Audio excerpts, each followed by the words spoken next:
బిర్యానీ కావాలి బాబా. మామా మామా మామా నే పలికిన తొలి పదమా. హాయ్ అండి, welcome back to one more mini blog in అయానా మజాకా. పండగ కదండి, అమ్మ వాళ్ళ ఇంటికి వచ్చేసాము.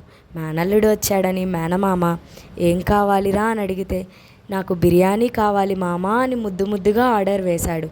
వెంటనే మన బ్యాంక్ కోచింగ్కి వెళ్ళిన బ్యాచిలర్ మామ బ్యాచిలర్ స్టైల్ బిర్యానీ చేయడానికి రెడీ అయిపోయాడు. ముందుగా స్టవ్ మీద కుక్కర్ ఎక్కించాడు. అలానే 2 టేబుల్ స్పూన్ల నెయ్యి వేసి 2 టేబుల్ స్పూన్ల ఆయిల్ వేసి అందులో ముందుగా సన్నగా తరిగిన కూరగాయలు వేసి ఉల్లిపాయ, టమాటా, పచ్చిమిరపకాయ, కొబ్బరి పేస్ట్, అల్లం పేస్ట్ వేసి చక్కగా మగ్గనిచ్చాడు. మగ్గిన తర్వాత అందులో నాటుకోడి మాంసం వేసి పెరుగు 2 స్పూన్లు వేసి అలానే ఉప్పు తగినంత, కారం తగినంత వేసి మగ్గనించాడు.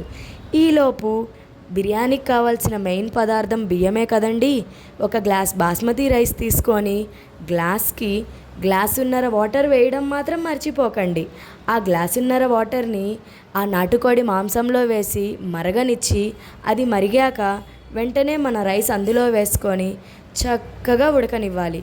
ఆ తర్వాత ఫ్లేవర్ కోసం అల్లుడి కోసం పెట్టేశాడు అరిటాకు. చూడండి, ఇది తింటే అనరా ఆహా ఏమి రుచి, ఇవి తినరా మైమర్చి అని. చూడండి, ఇప్పుడు అంటాడు మన బుల్లి మేనల్లుడు మామా సూపర్ అని.